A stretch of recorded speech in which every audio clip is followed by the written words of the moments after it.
So as we officially start our discussion on the death and return of Superman, what we're going to find is that DC actually wastes no time, and that over the course of this video, we're going to transition from the introduction of Doomsday to his complete dismantling of the Justice League, leading into his confrontation with Superman, setting the stage for the death of Clark Kent.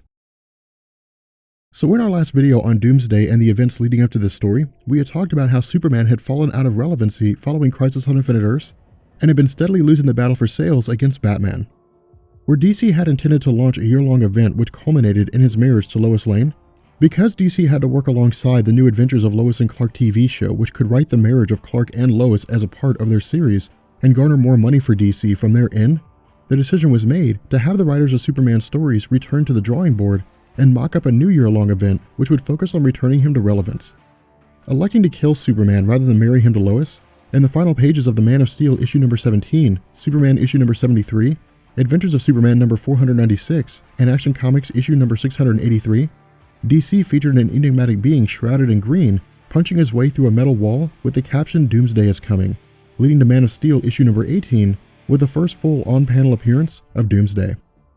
Now, the way in which DC elected to bring Doomsday to the landscape within these first few pages was actually a slow burn. What I mean here is that rather than providing us with a full-on display of the Doomsday that we all know, instead, the idea here was to draw some measure of mystery involving what it is that he looked like and what he was capable of. The reason for this was that historically, the only members of Superman's rogues gallery who functioned under the banner of mystery were those who were highly intelligent and used pawns in a greater scheme to attempt to kill Clark, only revealing themselves as the masterminds at the end of the story. However, by introducing Doomsday in a mysterious manner, this essentially went towards the overarching theme of DC changing everything we know about the standard method of Superman and his various battles. In addition to this, over the course of the next several pages, DC continues to establish the nature of Doomsday in several ways. The first is by having him kill a bird that stumbles into his hand. Now, on its surface, this is pretty insignificant, but in truth, it's designed to tell us exactly what Doomsday is all about. Unlike Superman, who exists for the preservation of life, Doomsday functions as a violent being that revels in chaos and death. Moreover, his love for destruction is evident in his first arrival in a highly populated area. Taking to a bridge, ripping it apart, and killing people in the process, Doomsday expresses no concern over the lives of humanity and the death and destruction that he causes. Now from here, we jump to Doomsday encountering the Justice League as it existed during this time and its continuity. Now, for those of you who have seen my video on the publication history of the Justice League, I'm going to ask you to bear with me for the next few minutes while I rehash a bit of that information for those who haven't. In my video on the League, we had talked about how during the pre-crisis continuity between 1960, when the team was originally formed, leading up to 1985 with Crisis on Infinite Earths, the Justice League was largely composed of DC's top heroes at the time, including Wonder Woman, Aquaman, Flash, and Green Lantern, with Batman and Superman appearing periodically, as well as a revolving door of sorts with smaller heroes. However, by the time Crisis on Infinite Earths came around, DC's top-tier lineup had established itself as being capable of drawing high sales without coming together to battle various foes. As a result, in the post-Crisis continuity, DC reshuffled both the roster and purpose of the League, and that the old guard was removed from its lineup. Justice League of America was retitled Justice League International, operating on a broader scale, and the team was now composed of smaller characters who would otherwise have been unable to gain exposure on their own. As a result, because this idea proved to be successful, within 5 years going into the early 90s, DC shook things up again by eliminating the Justice League International team and splitting its roster up among two other teams called Justice League Europe and Justice League America, with 3 more titles introduced called Extreme Justice, Justice League Task Force, and Justice League Quarterly. Now, regarding the death of Superman, the team that we see here is Justice League America, with its roster consisting of former Green Lantern Guy Gardner, who was now powered by a yellow ring, Blue Beetle, Booster Gold, Ice, who could manipulate the cold, Bloodwind, who held a gem allowing for unspecified but possibly vast powers, and Maxima, who was an extremely powerful psychic with superhuman strength. Now, regarding Bloodwind, something I want to point out here is that during this time in DC's continuity, this is actually Martian Manhunter. To sidetrack for a second, while this information wasn't revealed until after the death of Superman, because Bloodwind derives his power from the energy of the dead, a being named Rot was confined within his blood gem and at some point in the past trapped Bloodwind inside his own jewel, while simultaneously forcing Martian Manhunter to operate as Bloodwind while seeking a means to allow Rot to escape his prison. Now, where Justice League issues 76 and 77 would see Rot defeated, Bloodwind return to the land of the living, and Martian Manhunter returning to his normal self, the revelation of this deception by Rot served to retroactively explain why Martian Manhunter was not seen during the League's battle with Doomsday. And so jumping back into the story, after being contacted regarding Doomsday ripping through outlying territories in Ohio, something to also note here is that while the Justice League America attempts to fight Doomsday and end his rampage, at the same time, Superman is conducting an interview with Catherine Grant. To sidetrack here, Catherine was originally introduced into DC Comics in 1987 as a potential love interest for Clark, creating a new dynamic that contained the possibility of Superman leaving Lois Lane for someone new. Where DC eventually elected to drop this plotline, Catherine remained a part of DC's continuity, popping up here and there, but largely functioning as a gossip columnist at the Daily Planet, rather than being a tried and true journalist like Lois Lane. But within the context of this interview, the statements of Superman are designed to juxtapose his role in the DC universe with his impending death. What I mean here is that Catherine cites his history in being a role model for many of DC's heroes and even anti-heroes, and where the writer doesn't say it, this is meant to expand beyond his role in the DC universe and encompass the influence of his creation on the comic book industry as a whole. Since the archetype of superheroes by way of Superman is a topic I've covered all too often, there's really no need for us to do it again here. But where the Justice League is completely dismantled by Doomsday and their efforts to subdue him, the interview with Superman moves to the Q&A segment when the audience is allowed to speak with him directly. In this instance, one of the members asks Superman the question of whether or not there's anything that he truly fears. Now his answer here is extremely important in that DC introduces something into the story called dramatic irony. Within the realm of literary works, whether they be in the form of film, comics, or theater, dramatic irony is the idea that the audience is aware of something that the hero isn't. In this instance, we know Superman will die in his fight against Doomsday, and that his death will not only change the DC landscape, but comics as a whole. However, within this story, Superman does not know this, and so his statement of having previously encountered being strong enough to kill him, but always coming out on top is ironic, and that it illustrates the fact that this interview and the coming battle were intended to be his last, and that at the end of it all, when the dust settles, those in this audience and the heroes left alive will have to face the fact that the greatest of their heroes had died. Now having said that, where Superman continues his interview by answering the questions of the audience, the conflict between himself and Doomsday comes to a head when the entire segment is stopped by the producer, who informs everyone that some kind of conflict is taking place in the suburbs of Ohio and that a villain has completely dismantled the Justice League. Taking off to meet the threat, the concern of Clark is that where the League isn't composed of the most powerful beings on Earth, these individuals are highly formidable given their various levels of technology, strength, psionic powers, and battle experience. As such, aside from maybe Darkseid or Brainiac, there aren't many people who could take the entire League down to such a degree that they were left in shambles. Furthermore, with Booster Gold as the last man standing, we're told that the League has no idea of what's going on. The reason why is because between the time when they first arrived to battle Doomsday and the current moment, only a few minutes had passed, which gives us a strong understanding of how powerful Doomsday is, and that it took him less than 5 minutes to crush the entire Justice League. Something to also note is that once Superman arrives and rescues Booster Gold, Doomsday is given his actual name when Booster says that Doomsday is here. From here, Superman and Booster descend to the ground, at which point Clark and Doomsday meet each other for the very first time. Now this particular part of the story is extremely important in that DC initiates a paradigm shift for Superman's character. What I mean here is that where Doomsday punches Clark to virtually no effect, the battle takes place in a neighborhood amidst several onlookers. Where the punch doesn't really do any damage, Doomsday kicks Superman, sending him flying through the house and out the back door and into a tree. While Booster steps in and does what he can to stop Doomsday, he's ultimately unsuccessful in that he's subdued with almost no effort and left nearly unconscious. Furthermore, with the various occupants of the house caught in the battle, Doomsday turns his sights to ice, breaking her ribs in the process, with the intention of killing the woman and her child. However, with Superman stepping back into the fight and telling the woman to leave with her child and older son, as well as the remainder of the Justice League regrouping, the entire battle turns into a kind of last man at the Alamo situation, with the League combining their powers together in an effort to defeat Doomsday before his rampage can extend any further. What's also interesting here is that where the origin of Doomsday came after this story, we can combine the two elements together in establishing that where he can adapt to whatever killed him, he's also capable of adapting to whoever he's fighting at the time. The evidence for this comes when the combined forces of Bloodwind, Guy Gardner, Booster Gold, and Maxima prove to not be enough in that Doomsday is capable of withstanding all of their attacks. In addition to this, because he can resist their power, everyone in the League minus Superman literally drain every ounce of energy they have until they can't give any more and end up having to drop out of the fight.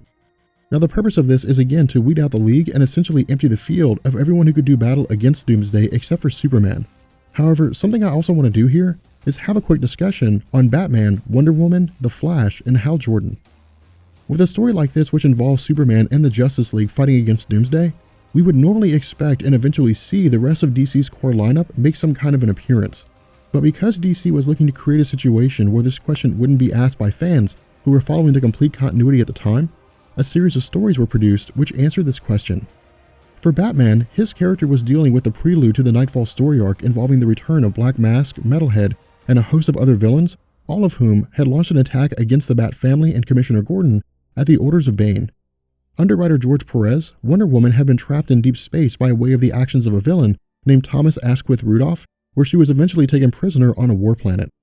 Under the writing of Dick Giordano, Hal Jordan was in space alongside the rest of the Green Lantern Corps dealing with the return of Krona during the three-part series The Third Law, and I have no idea where the Flash was.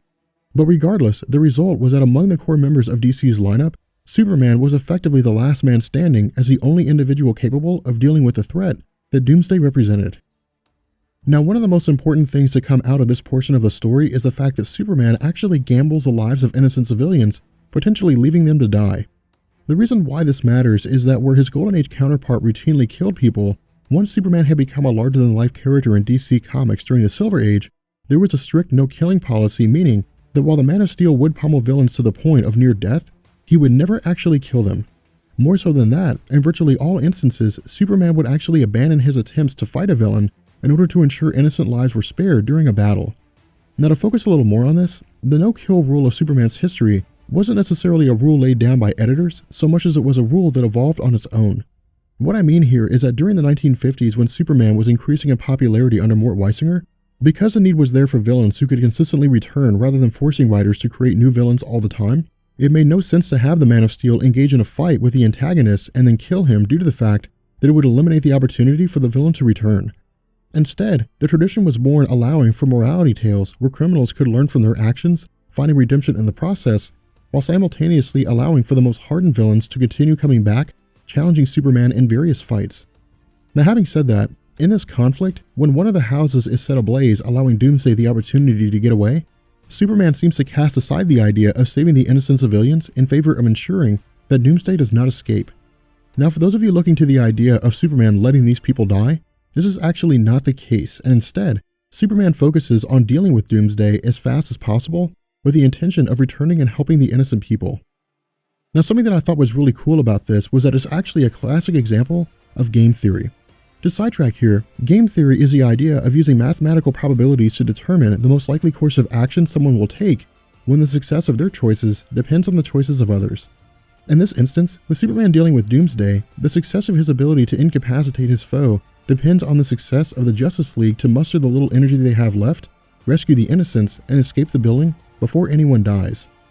However, because Doomsday had released such a brutal assault on the League itself, putting Blue Beetle in a coma in the process, the issue Superman faces is that he may end up having to fight a battle on two fronts, and then not only will he have to find a way to subdue Doomsday and save the residents, but if the fight extends to a populated area, Superman will also have to focus on the occupants within the city, keep them safe, while battling Doomsday at the same time. Realizing that Doomsday possesses the ability to leap rather than fly, the idea comes to Superman to bury Doomsday within the Earth itself, deep enough that even if it can't hold him forever, the weight of the soil should be heavy enough that it can temporarily trap Doomsday, allowing Clark to tend to the innocents, rescue them, and turn his attention back to the fight. In addition to this, once he arrives, we find that Bloodwind had successfully managed to free the mother and the youngest child, while the eldest son had gone to the paramedics for aid regarding his own injuries.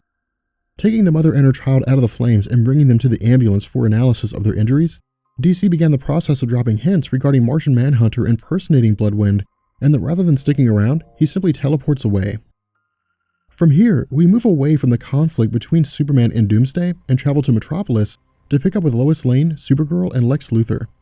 Now, something I want to point out here is that this version of Lex that we see in the story is both the real Lex and a clone at the same time. In an ongoing story arc spanning several Superman titles including Action Comics, Superman, and Man of Steel, Lex Luthor had acquired a piece of kryptonite and wore it constantly due to its ability to keep Superman away. However, the result was that Lex had developed cancer, leading to him faking his death and planting his consciousness in the mind of a younger clone. This version of Lex, as we see him here with red hair and a beard, is that very clone, functioning as a 21-year-old version of Lex with the real Lex Luthor's mind operating inside. Something to also note is that if you recall my video on Supergirl, we had talked about how the original Kara Zor-El had died fighting in Crisis on Infinite Earths, with the post-crisis version being a synthetic organism from another reality. This version of Supergirl was known as Matrix, but had not yet absorbed Linda Danvers, meaning that for all intents and purposes, with the exception of a few extra abilities, in the eyes of the world, this is the one true Supergirl. Now on its face, where the intention of Supergirl is to step in and help Superman overcome Doomsday, the idea of Lex is that she needs to stay behind in order to ensure a contingency plan, allowing for someone to battle Doomsday if Superman dies. I would argue, however, that the position of Lex is that because of his hatred for Superman, rather than allowing Supergirl to join in the fray leading to the likely defeat of Doomsday, because she's made to stay behind, Superman will likely die, which would see Lex's goals come to fruition. And so transitioning back to the conflict, with Maxima arriving and appearing to be the last member of the League left capable of fighting, when she throws Doomsday into a building, the initial response of Superman is that there could have been innocent people inside. Now this isn't really meant to be a major part of the story and is actually only really designed to continue the idea that despite everything that's happening, Clark is maintaining his role as attempting to preserve the lives of innocent people. But in the momentary distraction, Superman seizes Doomsday from behind, attempting to allow Maxima the opportunity to use her vast strength to pummel Doomsday. But because the strength and speed of Doomsday is increasing as he fights, he proves to be too fast for either Superman or Maxima, breaking himself free in the process and continuing his rampage. However, because Maxima is less restrained than Superman and fights more with her emotions than with a clear mind, rather than coming at Doomsday reasonably, she instead rips a light pole out of the ground with the intention of using it to impale Doomsday, hoping to kill him in the process. And so despite the warning of Superman, the electric charge from the light pole arcs and in doing so, causes a massive explosion which knocks out Superman and Maxima, allowing Doomsday to move towards his final destination of Metropolis. And so following this, and as we bring this video to a close, the scene is met with the arrival of Guardian. Now to be honest, my history on his character is a little fuzzy and the only information I found on him came from the DC Wiki, but because user editable sources like Wikipedia's are unreliable, I don't rely on them and I won't do so here either. Instead, the only information I recall from the comics with Guardian is that at one point, he was a person named Jim Harper who was introduced in 1942 as DC's counterpart to Marvel's Captain America, and that at some point a series of clones were made due to Harper having died. But regardless, the arrival of Guardian allows for a conversation with Superman where he reveals that because Maxima's actions in fighting recklessly and without thought to the consequences save for the goal of killing Doomsday, the only person Superman can rely on to bring this rampage to an end is himself. With that being said, we're going to bring this video to an end, and let me know what you guys think about this story of the death of Superman so far. I think it's kind of meh, it's alright. And I will catch you guys later. Peace.